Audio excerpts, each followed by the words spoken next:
नमस्कार दोस्तों, मैं माया देवी। मेरा चैनल माया देवी संस्कार में आपका स्वागत है। दोस्तों, आइए हम जानते हैं कि खर मास कब से शुरू हो रहा है और कब तक रहेगा और कब ख़त्म होगा, और कौन ऐसे 8 काम शुभ और मांगलिक काम है जो हमें नहीं करना चाहिए खर मास में।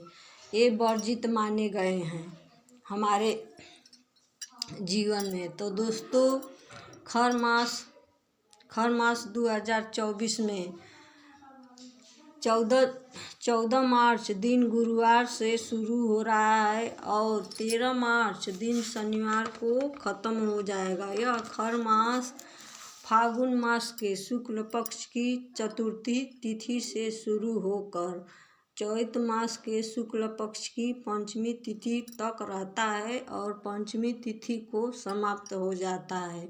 तो यह खर मास पूरे 1 महीने तक रहता है। 1 महीने में सभी शुभ और मांगलिक काम हमें नहीं करना चाहिए, किसी को कहने पर भी नहीं करना चाहिए। क्या है ना कि हम खर मास को मानते नहीं हैं और कोई भी काम शुभ काम हम कर देते हैं तो हमारे आगे के जीवन परेशानियों में बीतता है और परेशानियां घेरे रहती है।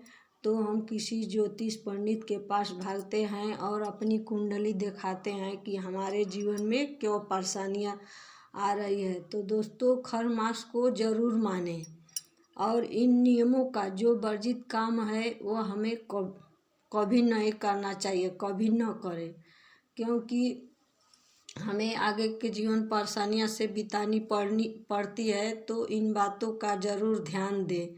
तो दोस्तों, खर मास 14 मार्च से शुरू होकर 13 अप्रैल तक चलेगा। और खर मास क्यों लगता है? तो खर मास जब सूर्य भगवान मीन राशि में प्रवेश करते हैं तो खर मास शुरू हो जाता है और खर मास लग जाता है। यह पूरी 1 महीने तक रहता है और पूरे 1 महीने तक हमारे सभी शुभ और मांगलिक कार्य वर्जित कर दिए जाते हैं, क्योंकि हमारे देवताओं के गुरु बृहस्पति भगवान अपना शुभ काम सभी मांगलिक कामों में कम कर देते हैं। अपना शुभ प्रभाव सभी मांगलिक कामों में कम कर देते हैं, इसीलिए सभी शुभ काम और मांगलिक काम वर्जित किए जाते हैं। तो शुभ परिणाम हमारे शुभ कामों में नहीं मिलता है, तो इसीलिए वर्जित माने गए हैं और वर्जित कर दिए गए हैं। शुभ काम करने की मनाही की गई है। तो दोस्तों, ऐसा नियम ज़रूर अपनाएं अपने जीवन को सुखी बनाने के लिए। तो दोस्तों, आइए हम जानते हैं कौन ऐसे 8 काम है जो हमें भूलकर भी खर मास में नहीं करना चाहिए। तो दोस्तों, शादी ब्याह गौना तिलक सगाई और अपने बेटे और बेटी के शादी के लिए जो साड़ी चूड़ी कपड़ा गहना जो हमें लेना है, या लड़की के घर नहीं जाना है या लड़के के घर नहीं जाना है, और गृह प्रवेश मुंडन और जनेऊ जो उपनयन संस्कार में आते हैं, जनेऊ भी नहीं करना है। कोई नया कुआं खुदवानी हो, नया तालाब खुदवाना हो, नया घर लेना हो, ये सभी शुभ काम मांगलिक काम में आते हैं। इन सभी को कभी नहीं खर मास में करना चाहिए।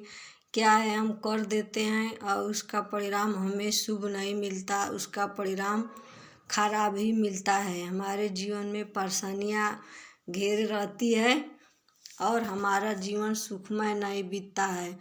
तो दोस्तों, इस खर मास में अगर पहले से नहीं आप लोग इस नियम को अपना रहे हैं तो अब अपना कर देखिए, आपके जीवन में हमेशा खुशहाली आएगी, हमेशा तरक्की मिलेगी।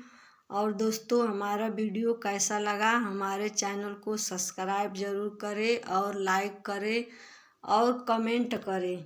और फिर मिलूँगी अगले वीडियो में एक नई जानकारी के साथ। तब तक के